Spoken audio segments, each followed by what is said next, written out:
Welcome, everybody. Welcome to this, our historic Riggs Library.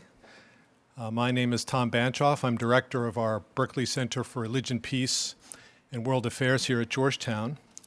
And on behalf of the center and Georgetown University Press, I'm really delighted to welcome you to a book launch and a celebration, an opportunity to hear from, to learn from, and to honor our dear friend and colleague, Dr. Erin, Cline, author of this amazing new book, The Problem of God, The Challenges of Faith, Religion, and Spirituality Today. The problem of God, a perennial topic, I think very topical these days, and as we'll hear tonight, a Georgetown topic, a very Georgetown topic.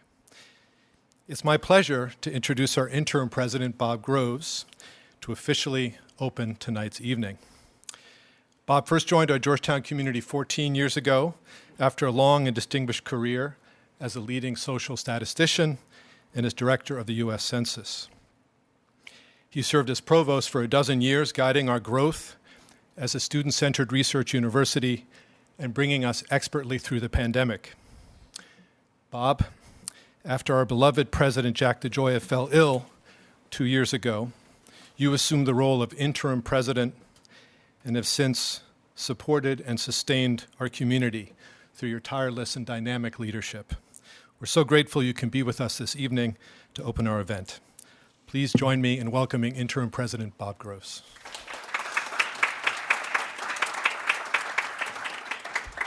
We're packing them in. See, Erin?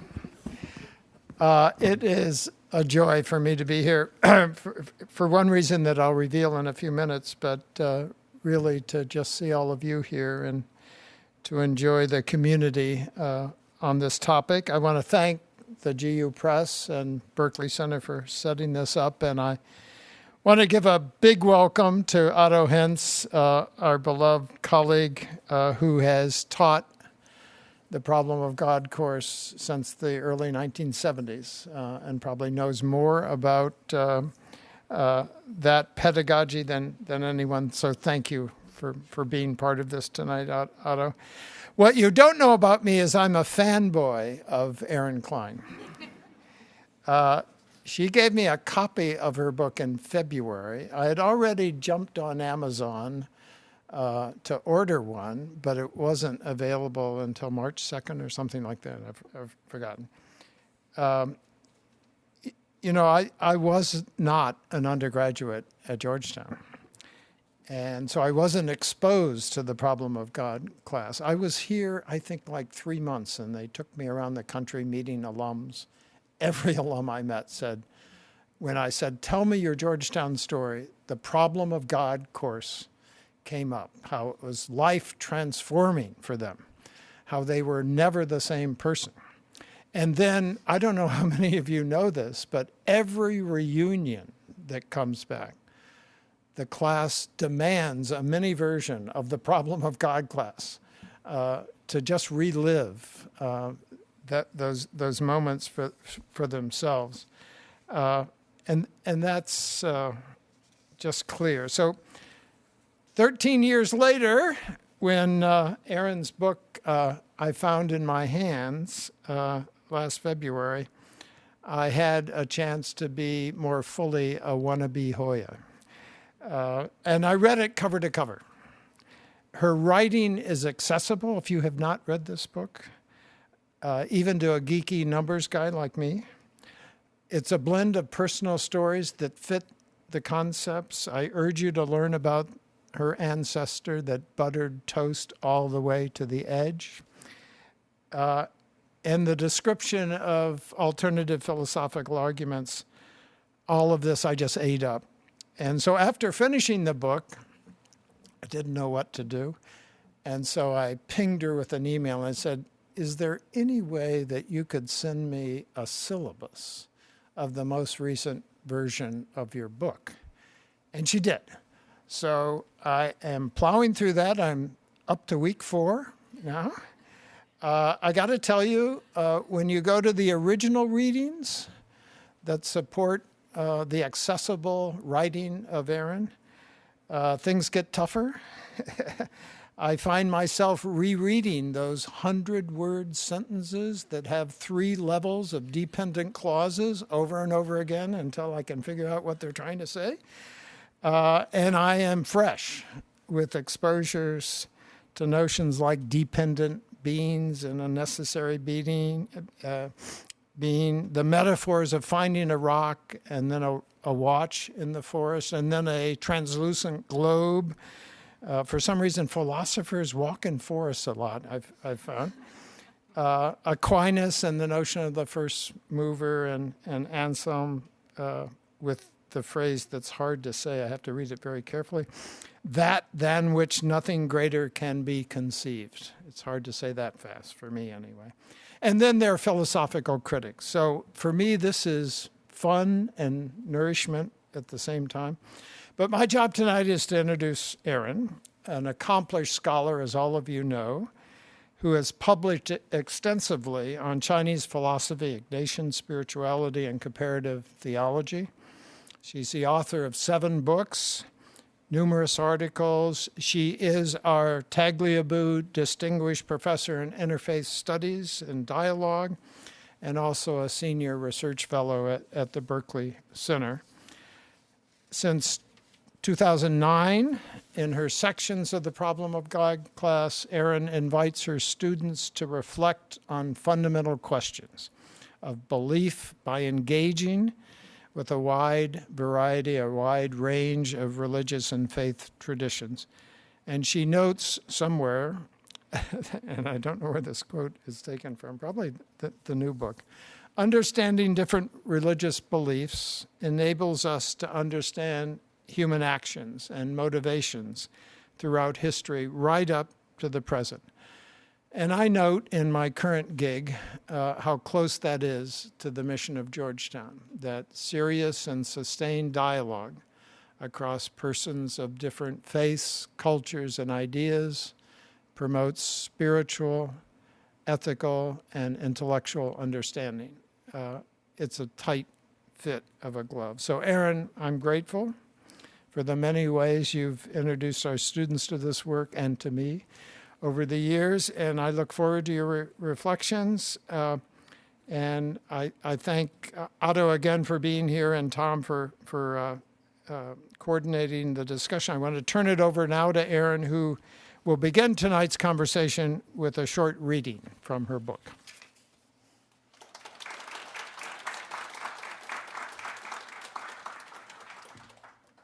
Thank you so much, President Groves. I'm honored, and your remarks really warm my heart. Thank you so much. It means so much to me.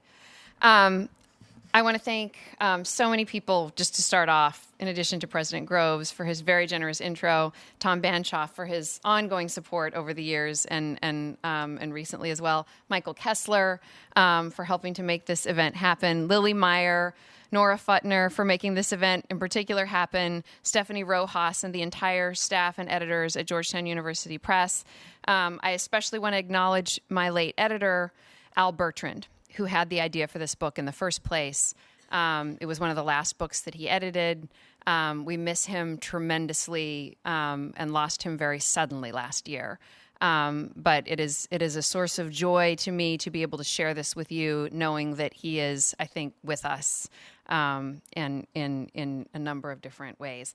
I also want to acknowledge my colleagues from Theology and Religious Studies who are here, many of whom teach the problem of God or biblical literature. See, Todd, I didn't forget to mention biblical literature, our introductory Theology and Religious Studies courses, and I'm very much a partner with all of them in this endeavor, and they have influenced me, especially Otto has influenced me over the years, the way that I think about this material. So I want to thank them for being here and for being such wonderful partners in this shared endeavor and shared ministry. The poster for this event features an image that I discuss in the book a bit. And I conclude one of the chapters that is focused on the problem of evil with a discussion of this image. So this is a famous woodblock print by the Japanese artist Katsushika Hokusai, The Great Wave off Kanagawa from the 1830s. The name Katsushika refers to the North Star, which is associated with an important deity in Hokusai's religion of Nichiren Buddhism. The scene depicts stormy seas threatening to engulf 3 long boats designed to transport live fish to traditional Japanese markets, with one enormous wave towering over them in a spiral. In the distance, below the wave, which threatens to engulf the boats, stands Mount Fuji, whose name refers to abundance and sageliness, Fuji-san. But early sources suggest that it originally referred to immortality. For Nichiren Buddhists like Hokusai, Mount Fuji symbolizes eternal life. Indeed, Mount Fuji has long been associated with the divine in Japanese religion and culture. Furthermore, the Great Wave is the first in a series, 36 views of Mount Fuji, which itself reminds us of perspective. There are many views of God, many views of the divine, of the infinite. Like the Great Wave, the problems associated with faith and belief in God are sometimes larger than life to us. Yet from atop Mount Fuji, those waves look like nothing but ripples. This is a reminder that we are finite, trying to understand the infinite, but our perspective is not the only one, and it certainly is not the perspective of the infinite. And indeed, one of my aims is to present a diversity of views on religious life in this book, and I now want to offer a brief reading from the beginning and the end of the chapter on Confucianism, which focuses on ritual, and President Groves gave you a nice preview of what this chapter discusses.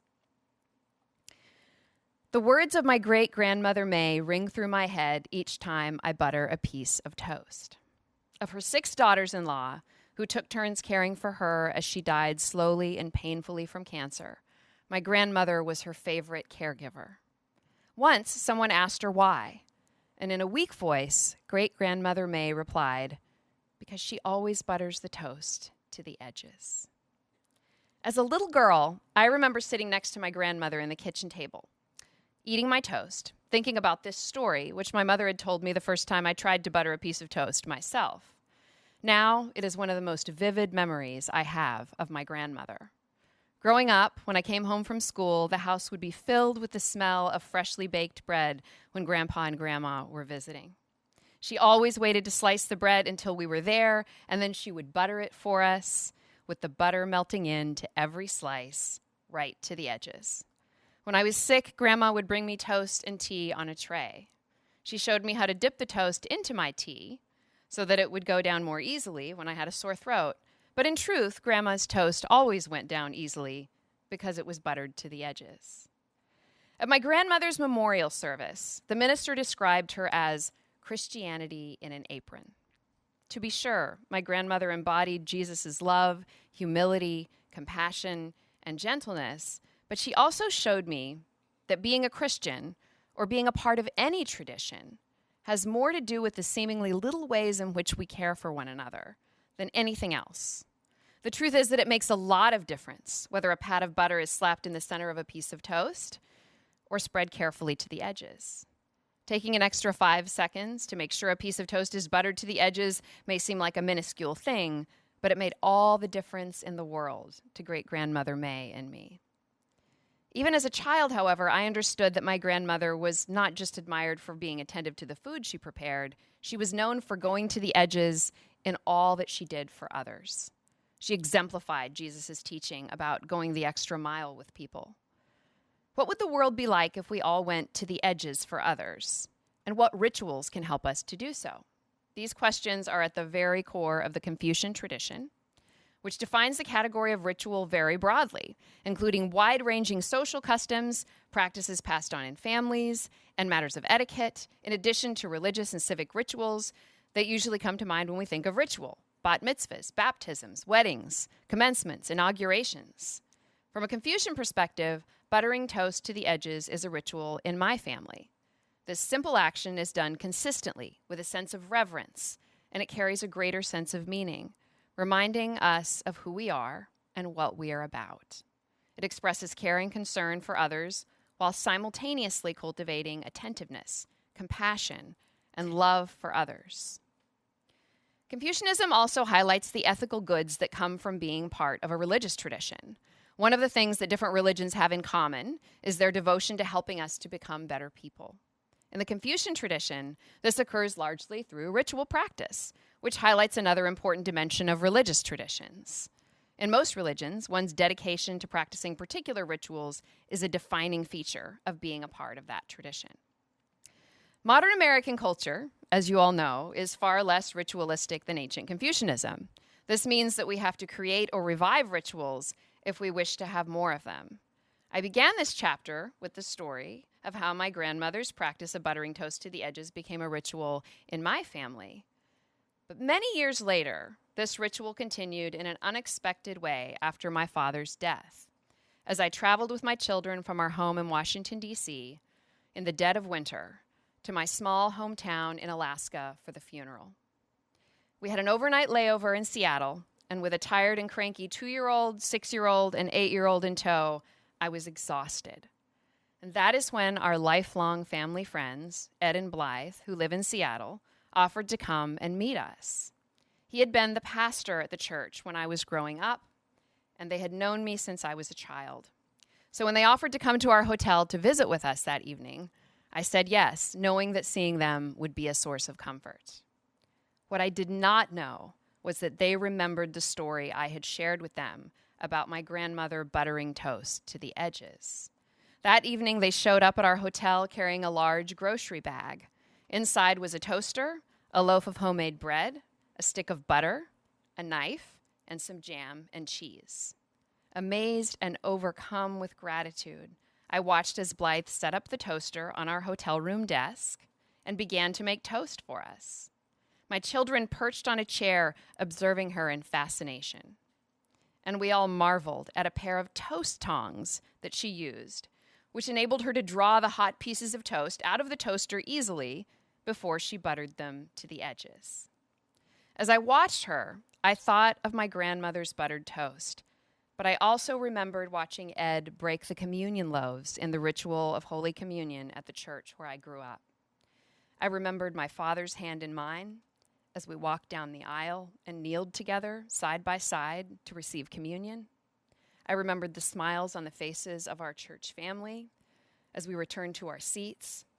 And in the coming days, those memories would anchor me as those same church members crafted my father's casket from locally sourced wood, lined it with a quilt they had made, and accompanied us to the icy cemetery for the graveside service.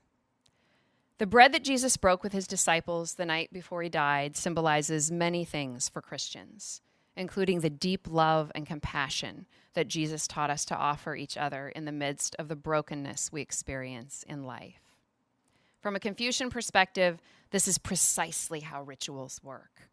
Here we see what the Confucian tradition can contribute to our understanding of the problem of God, especially in the insight that rituals are essential to our flourishing. They weave our lives into the lives of others. They are overflowing with meaning, memories, and reminders of who we are. They show us the way forward in difficult times. They remind us that we are loved, and they show us how to love others. The next Christmas, a pair of toast tongs arrived in the mail from Ed and Blythe, a gift to our family. And every time I use them, I am reminded of how love endures, all because of the ritual of buttering toast to the edges.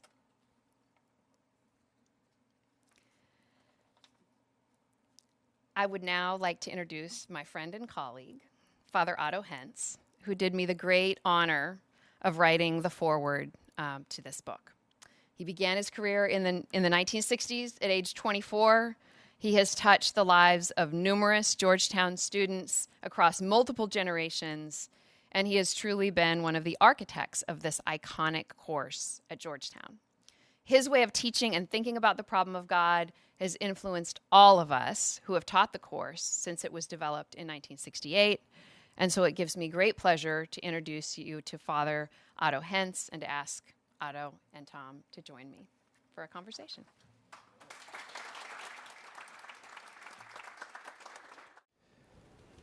Well, again, welcome everybody. It's wonderful, so encouraging to see such a great crowd, especially at such a difficult time for our country and the world, to have an evening to go over these issues.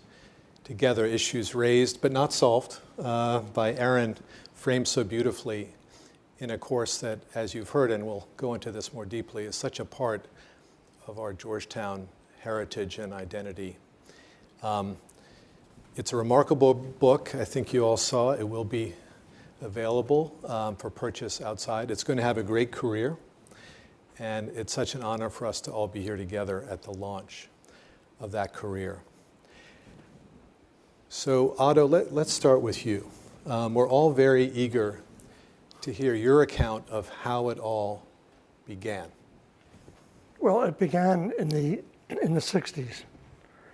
I came here for 3 years when I was a Jesuit seminarian. Part of our training is to teach for 3 years before you study theology and move to ordination. And I was assigned here to teach philosophy for 3 years. It was a different world then, a different university. The schools were different. There wasn't one curriculum across the schools. They even had separate yearbooks. Foreign Service School had its own yearbook, business school had its own yearbook, college had its own. Anyway, it was a different era. In the college, it's easiest for me to talk about the college because that was the centerpiece of the university, even though SFS people know that's not true. But in the college, every student had to take 6 philosophy courses. Basically, they were watered down seminary courses, neo-scholastic philosophy, logic, general metaphysics, philosophy of man, natural, et cetera, et cetera. And everybody had to do 4 courses, no electives, all assigned in theology. It was a different world. And people realized that this was too old. And that's when they decided to start a course. Among other things, all the schools would require 2 courses in theology at a minimum. And that's when they came up with this basic requirement of problem of God or biblit. You have to do at least one. You can do both if you want. And of course, there are all sorts of electives now, all sorts of religions. So that's how it started, 1968. I arrived in 72 to teach philosophy. So I didn't teach theology till I got back here in 72, 73, something like that. And of course, you've seen the evolution of the course Yeah. over the intervening decades. How would you divide that into periods, different Right. trends over time? For several years at the beginning, there was nothing required, but spontaneously in that generation, there's a certain pattern to the way things were taught. You see it in your book to a certain extent.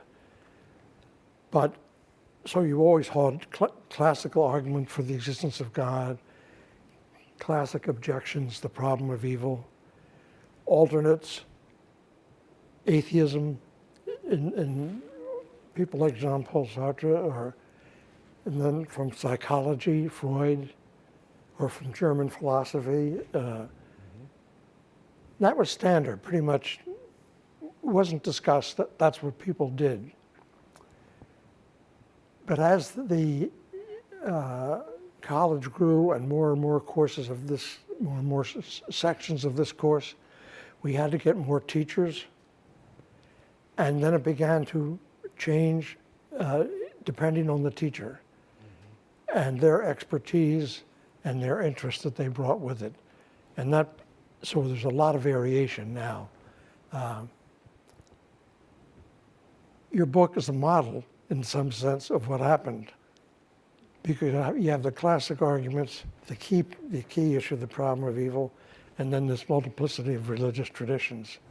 I want to say one quick thing about the book.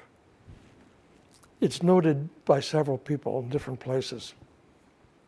In one of the remarks on the back of the book, Frank Clooney, who's a very distinguished scholar out of Harvard on world religions, And he notes that it's academic and personal. And it sure as hell is, as you could hear just in her presentation. Yeah. And I tried to think of a metaphor. And I tried salt. The book is salted with aphorisms, a couple at the beginning of each chapter, reminiscences, stories, a major story, Augustine. And when I came up with, finally, I was not going to say that these principal texts are salted with this. What I came up with was music. Mm-hmm. Music and what do you call it for an opera? Libretto. Yeah. You've got the libretto, but you have this music that plays through the opera. And all of her stories, whether libretto, whether aphorisms or reminiscences or just straight out stories, Yeah. It just changes the nature of the book. And that's why Clooney is so shrewd. He says it's both academic and personal. It's like the music, the personal music plays through the whole book. Anyway. No, that's. Anyway, do you have anything else that I can help you with? Well, we're going to come back to you. We're going to come back to you. That is a beautiful observation, and that theme of the personal and the academic is something we'll want to explore with Erin. But first, Erin, we've got a lot of students here, which is wonderful. They're interested. I'm also interested to know how you coming in as a new young academic into this department, into the culture that Otto described, did you see this as an opportunity, as a burden? How did you tackle the course before we talk about the book? This course has been such a gift to me from the time I began to teach it. And I first began to learn about it when I interviewed for the job here. And I'm looking at some of my colleagues, like all of us, like, okay, what is this course, The Problem of God? So we looked at each other. I looked at my colleagues offered their syllabi, and they wanted to know in the initial interview, how would you teach this? And when I came here, I really started to feel like I was a part of a tradition. And that's, I think, it's kind of a rare thing in a department, right? To become part of a tradition and kind of get woven into the fabric of not just a department, but a university. And so I immediately fell in love with the class. Each of us bring different things to it. I'm looking at some of my colleagues here. Jonathan Ray brings us expertise in Judaism.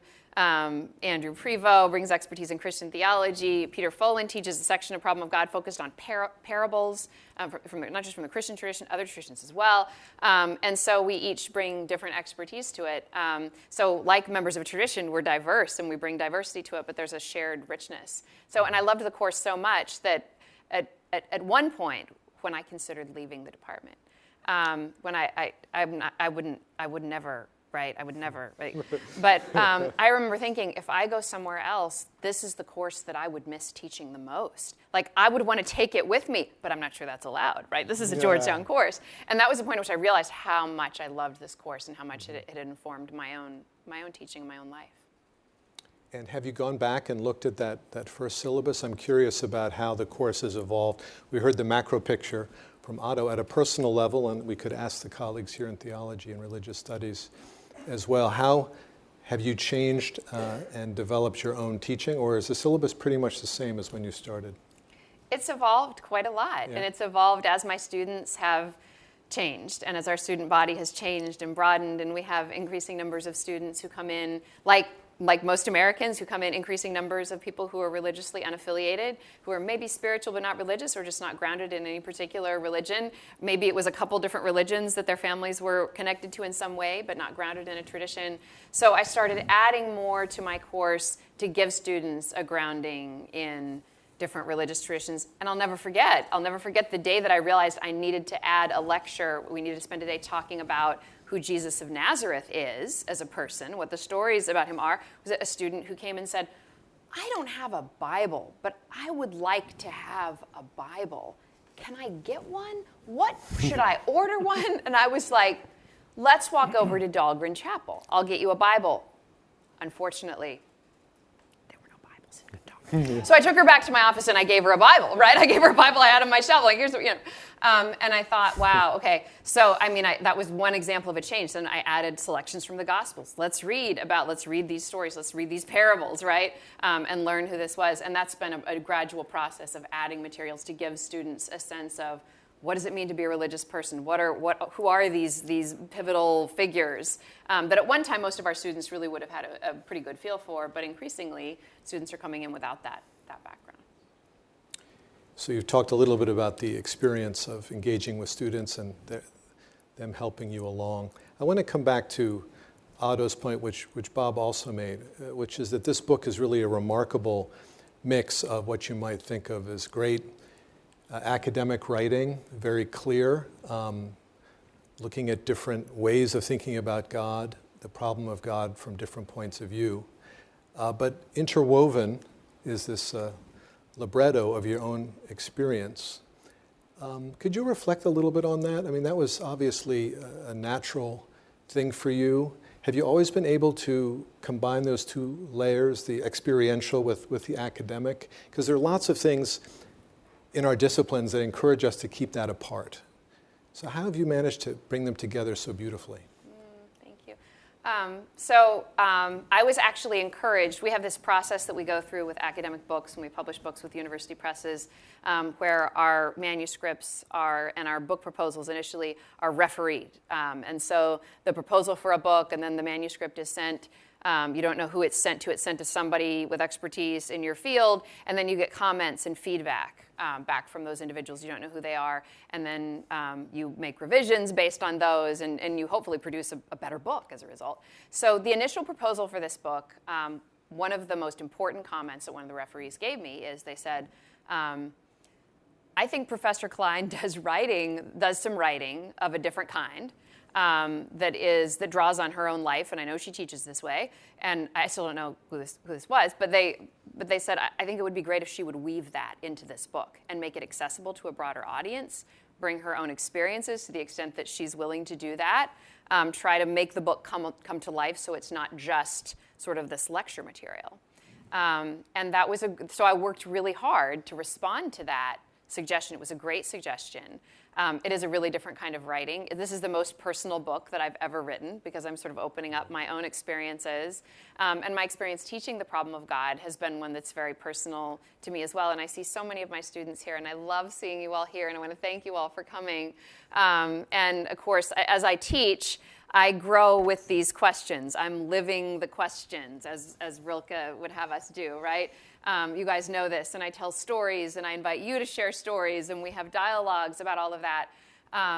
But it's definitely the most personal book that I've written because I'm bringing all of that in. And so that's a fundamental part of my teaching and something I enjoyed being able to weave that together. And a shout out to Georgetown University Press, because this is not your typical academic press behavior. But we're grateful. I think it made it an even richer book than it would have been had it been just purely academic. We've been talking around the issue of students, and I would think of students as co-creators of this course over the decades. I know, Otto, have you lost count? Thousands of students you've taught over the years. And you meet them, and I've been with you at reunions and John Carroll weekends, and they want to revisit, they want to talk things through. What have you learned from students about the problem of God, broadly speaking, over the years? How has that enriched your life as a teacher? Yeah. Well, it really connects you with them very closely because it's a very personal issue. Right. So you're not talking about the weather or even, God bless them, the basketball team, So you really get connected because of the nature of the issue. It's serious. They're in different places, very different places. But as I mentioned in the foreword, it's a tremendous bonding experience for Hoyas.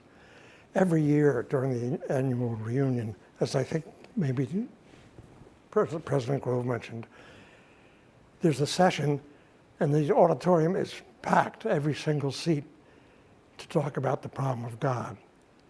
Because so many of these people, it means so much to them. where they are, where they end up, it's very different places, of course. But it just means so much to them. And so it's, in the nature of the case, it's personally bonding. Yeah. Bonding among them, but just with the teacher. Because it's so interesting. And if I could ask you your views on the overall culture and how it's changed. Do you see a lot of continuity and the openness of young people to spiritual questions? Is that something you would trace all the way through from the 1960s, or have you seen ups and downs? When I started, it was a very Catholic place. The percentage of Catholic students was probably 85%. Now I think it's like 50, 45, or 50. So it's very different that way. And Catholicism was a different world. This is all way, way before pre-Vatican II.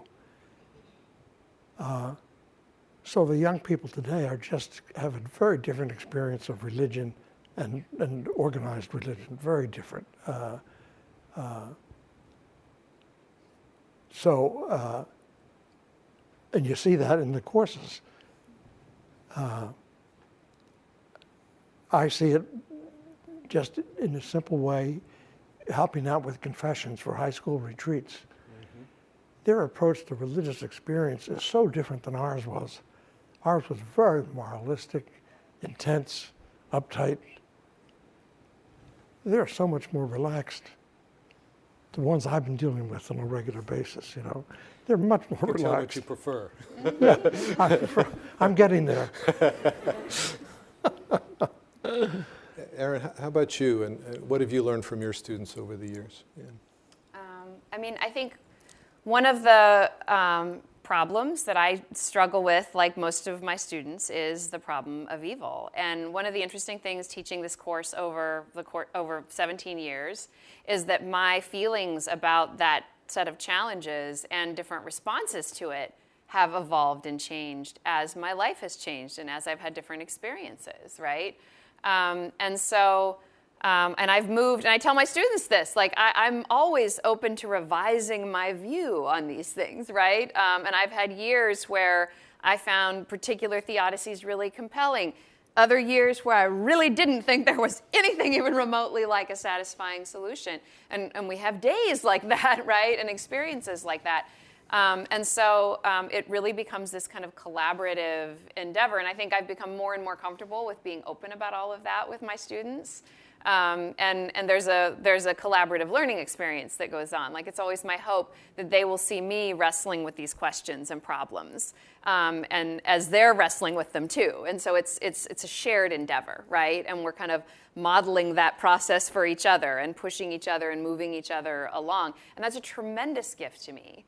When my father died, he died at the very beginning of February. We had just started a semester. I was teaching the problem of God, and I had colleagues who had to step in, take my class for 1 week, and then I walked right back into that classroom the following week, started calling roll. I started crying, right? I started sobbing. My students were just marvelous, right? I was really bonded to that particular group of students because it was such an intense experience. And my brother, who is a math professor, I would talk to him like, how is teaching going? Is this really hard? How are you getting? He's like, oh, teaching is like an escape from the grief, right? Because we go in, we work problems. It's a completely different thing. And I'm like, I'm teaching about the problem of evil, right? And rituals, funerals, suffering, right? And I just told the class, I'm going to cry sometimes, right? And this is how it's going to go, right? And so in the end, even though I was kind of envious of my brother that he could just escape all of this in his classrooms, I ended up being really grateful for that experience and to be able to share all of that. And it was therapeutic for me to be able to do that as well. Wonderful. Well, we are going to shift to questions and broaden the conversation in just a moment, but I wanted to ask Erin a question that relates to the mainstream of her academic work, actually. You are, and Bob referenced this, and you're a very modest person, so you don't trumpet it from the rooftops, but you're one of our leading experts on ancient Chinese philosophy and religion. You've just published your own translation of Confucius's Analects, his sayings, an incredibly influential text, maybe the most influential text throughout the ages. Right here, the same person who wrote Problem of God. I don't think it's for sale. It should be out for sale out there as well. I mention it because I want you to know that about Erin, but also because I think it does relate to the themes that you surface here in the book, the theme of religious pluralism that Otto mentioned that has become more salient over the decades. We used to have a Department of Theology. Now it's Theology and Religious Studies. Right. So an example of how Georgetown has changed and shifted. How difficult is it, this is my question, to get students raised in the United States in the so-called Western culture with our particular understanding of God and religion to really understand, let's take the example of Chinese thought, because it is a different world in many respects. Right. I know you pointed to some commonalities, but what are some of the challenges in teaching religious pluralism where you really try to understand another tradition from the inside? That's a great question. Well, I mean, my students can tell you, right? I mean, I kind of like to tackle these things head on, right? So the whole second part of my Problem of God class, we're looking at different views of God and then alternatives to belief in God. So what are other religious ultimates? How do other traditions orient themselves? What do they believe in? How are things grounded? And what are the commonalities? What are the differences, right? So among the most challenging ideas that my students try to wrap their heads around is the concept of the Tao in the Taoist tradition. And you should be nodding your heads. I know you've all been reading these texts with me this semester, right?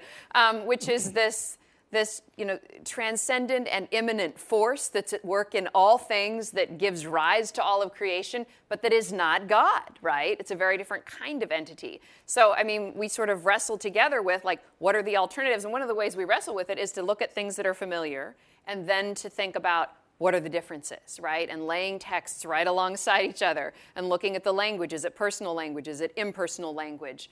What's going on here, right? What would it mean to believe in something of this sort? And to sort of tackle that head on and really explicitly laying these things alongside each other as clear alternatives, right? Excellent. Well, we've had a great conversation. There are many ways we could go, but let's bring you all in. We've got 1 or 2 mics, and we want to give preference to students to get us started. So are there any student questions to get things rolling? I know how to wait, so.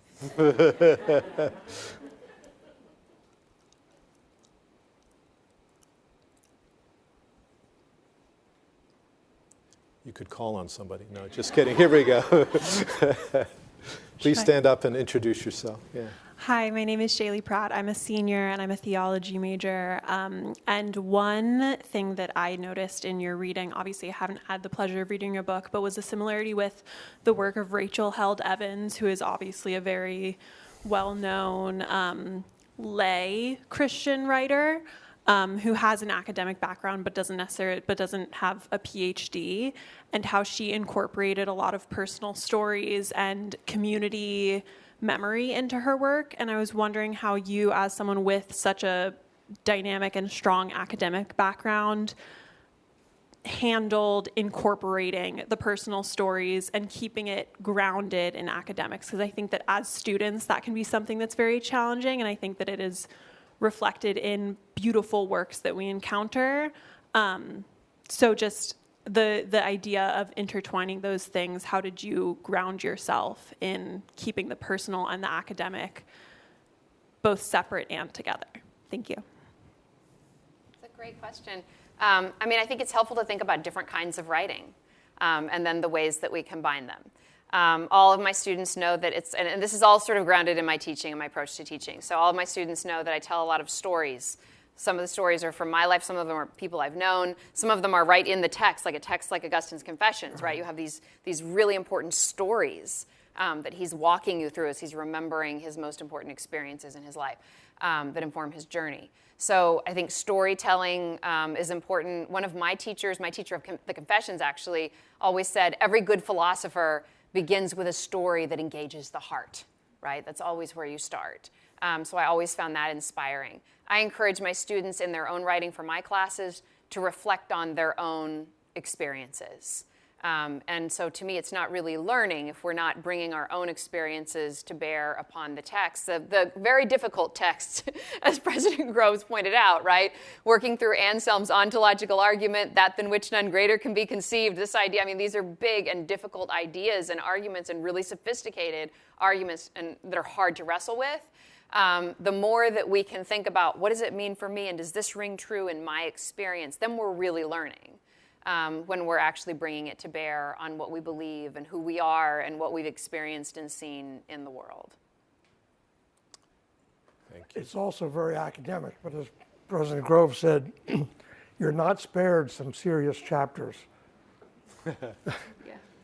But it's in the context of this music that you hear all the time. It's personal, and so you know it's worth it. You're going to go through 4 pages very slowly, and back again through them, but it's worth it because of the context. It's an opera. Exactly. Other questions from anybody? Here we go, right over here. Please stand up. Yeah. Hi. Is it on? Oh. Hi, I'm Audrey. I'm a senior in the college. I'm a theology minor, but I've had the wonderful opportunity to take an independent tutorial with Dr. Cline this semester looking at Nazi art theft during the Holocaust with a focus on theodicy. And as a senior, I've been reflecting on my time at Georgetown, and I'd love to know, and I've been thinking about my future as well, I'd love to know your thoughts on how you think the evolution of the problem of God is going to be adapted or changed with the current climate of the world, and how you are going to adapt and perhaps change the course to the new incoming freshmen in the next decade or so. Mm-hmm. Great question. Yeah. I didn't hear it. So the question is, we've been talking about the past, how we got to this point, but thinking about where the world is now and all of the divisions and how dispirited we are, how do we anticipate the students of the future, and how might the course develop in the future? I'm delaying so you have some time to figure this out. So you get to answer this too, but Erin, what do you think? No, Erin, it's all yours.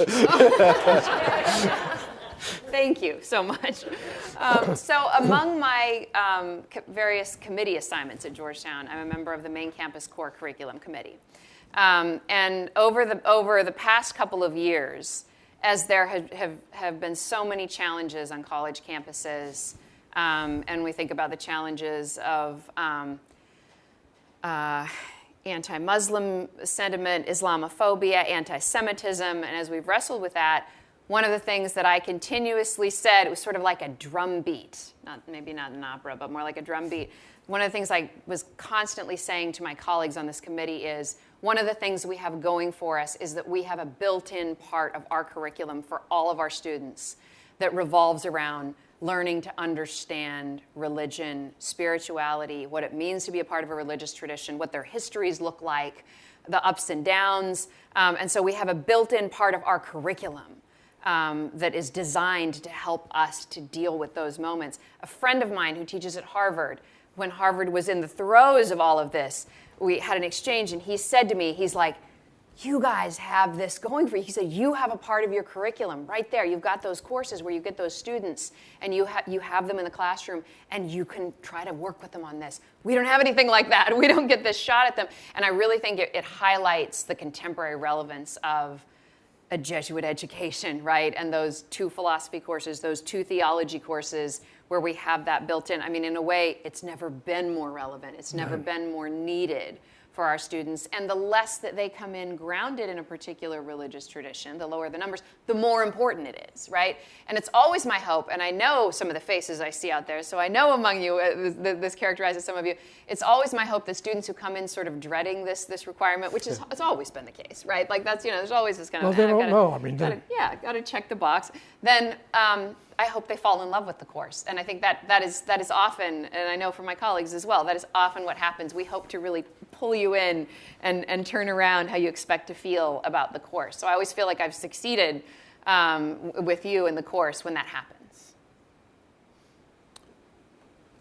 A question occurred to me that I want to throw in here while you all reflect. The problem of God, if you had to retitle the course, because it is a problematic title for some, it requires explaining. One could critique it. Maybe it doesn't translate well into other religious traditions. Well, What do you think about that? well, I think it's a very effective title. As one Jesuit said one time, students have a right to question. It's their faith or not faith, or faith in God or faith in no God. It's faith either way. They have a right to ask questions. It's their responsibility. The other thing is, I think putting it as a question makes it serious. It's not, and requiring it as a question. It's not a matter of curiosity. This is serious business, either way. So you should address it seriously and find help if you need it in addressing it squarely. So I think, to me, it's a treat that they're bothered by the title. Yeah, that's part of the point. Yeah, don't soften the sharp edges, right? Other questions, reflections? Please, up front, wait for the mic. Hi, I'm also Erin. I'm Erin Forson. I advise students in the college. And I was wondering for both of you, is there a part of the class, like a specific lecture or a specific story, that you always kind of look forward to, that's your favorite lecture to give or your favorite topic to talk about? And if so, what is it? I like to talk about freedom, how much freedom goes into what we know and how we know it. Simple example, I make a distinguish, you can all talk about mystery in many senses. Most people mean by mystery what you haven't figured out yet. There's a quite different meaning of mystery, which means something that's unfigurable. For example, people. Because they're free. You're free. If I want to relate to you, I have to choose to commit to who you're choosing to be. That's the excitement in relationship with a mystery, another person. And certainly that would be true with the mystery of God, depending on where you stand towards that particular mystery. I love talking about that, because it's at the heart of what we're all about, literally, persons. How about you, Erin? Is there... I would say Ignatius of Loyola. Okay, my students are not surprised. So I think that one of the ways that I try to explain to students the problem of God, well, it's other things. It's in Chinese philosophy. It's everywhere. You guys know. Is that Ignatius was convinced that there is a genuinely spiritual dimension of the human experience, right? We have our intellectual experiences, physical exercise, there's a physical, intellectual, emotional, but there's this distinctively spiritual dimension of the human person. And he's convinced that that's a dimension that needs to be engaged, it needs exercise, it needs development. And I love having the opportunity to convince students that that is real, that is a real dimension of who they are. And in many cases in their lives so far, it's been untapped. And so for me, the most exciting thing is introducing them to that Ignatian tradition, which sort of opens up this, I think, very helpful way of understanding what it means to have a religious experience or spiritual experience, whatever language you're comfortable using, but to give that there's that genuinely different and very distinct dimension of human experience. Wonderful. Further questions? Another question back here. Hi, I'm Charlotte. I'm a sophomore in the college, majoring in theology and religious studies. And Professor Cline, you mentioned a little bit that students are coming to the problem of God with less of a background in a particular tradition. And I was wondering how that affects their willingness to engage in a variety of religious traditions and how you sort of navigate that when it becomes sort of a problem or a tension. I do think students are curious and interested in engaging. And I also think that we sort of have to work at meeting them halfway in different ways. And this has always been the case. So you think about teaching in the 1960s, the 70s, the 80s, the 90s, and now we're realizing how old we are, right? Some of us, not all of us, right? But I mean, you have real differences. I mean, cultures are dynamic. They're constantly changing, right? So that means that our experiences as human beings are constantly changing. They're not fixed. So, I mean, like I'll never forget, I remember the exact classroom that I was in. I remember the student who asked this question. I remember we were talking about Augustine's Confessions, and I said, okay, we're going to talk about religious experience today. We're going to talk about the garden at Milan. We're going to talk about the garden at Ostia, right? These two very important religious experiences that Augustine has, and one that is a shared mystical experience with his mother. And this student raised her hand. She said, what's a religious experience? And I thought, that is a fantastic question, right? So let's open that up. But it was at a certain point, students, I mean, there are some changes, right, over time. And it tracks with the general population, right? These are general shifts that we're seeing. But what a marvelous question, right? And then the opportunity to open that up and explore. And I do think students they thirst to explore those questions. And that's so exciting to me as a teacher.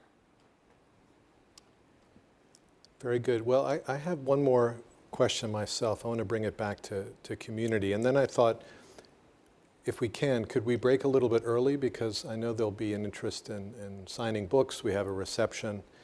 So why don't we do that? But first, I'd love to hear from both of you on this theme of community. And I don't mean the university writ large or the community, the bonds we form with our students. I feel like we've touched on that. But talk a little bit about being colleagues in this context. So the department, academics like us were raised, if you like, in disciplines. Our work can be very isolating. The work of writing, getting promoted. There aren't always a lot of opportunities for intellectual fellowship in departments, which may surprise folks, but that's the way it is. Here, with a course that is shared, there's at least the potential for a lot of interaction, mutual learning, friendship, maybe the opposite of friendship. I don't know if people get really heated about what the problem of God should be. Could you share a little bit about the community dynamics within the department? And maybe we'll start with you, Otto, because you have that longer time frame looking back. Yeah. Well, I don't know how it is now because I'm retired. Yeah. But in the early years, we actually programmed get-togethers to talk about who's doing what with the problem of God. And that sort of passed. It was extremely helpful, I think. And it's helpful to arrange because you're not leaving it to accidents. People are very busy and they're intense and they're guarding their time. And so I would suggest to the department, the chair is right here, God bless him, if that's not going on, it's a good idea to create occasions because people get very busy around here, all sorts of stuff. And that would be my suggestion. Thank you. How do you see this issue, Erin? Yeah. I mean, I'm looking at my colleagues who are sitting here, and I'm also looking at some of my dearest friends. And so we have ongoing conversations with each other over lunch, across the hallway, and a lot of those conversations are about teaching and what are the challenges, how are we coming at something, what's another way of thinking about it. We're always talking about of course with AI, I mean, we're thinking about how do we revise assignments, how do we make sure the students are reflecting and not just feeding something into a generative AI, right? So I mean, we actively have conversations, and again, a lot of them are across the hallway with each other, around the lunch table. But I think this is all about relationships, and we also read each other's work, and we work on different things, are trained in different ways. But there's tremendous richness in being able to kind of reach across, and it helps us to write things that are accessible to a wider audience as well when we're reading each other's work. And I'm a much better teacher. I mean, I will say from my conversations with Todd Linnefelt, Jonathan Ray, Andrew Prevost, Peter Follin, I mean, right there, like I can name, I look out at you guys and I think of all the conversations we've had about teaching, and I am immensely better teacher because of those conversations, because of things I've learned from you. Well, that's great news. That is exceptional and wonderful, and a great note to end on, or at least end this more formal part of our conversation. As I said, we have a wonderful reception waiting for you. Some books. Are you willing to sign some books? Yeah, good. So as we conclude, some thanks are in order. Thank you all for joining. Obviously, thanks to the Berkley Center team, Lily Shimung, and others for putting the event together. Thanks, Otto, for being here, and Erin for sharing as well. And please join me in thanking them both.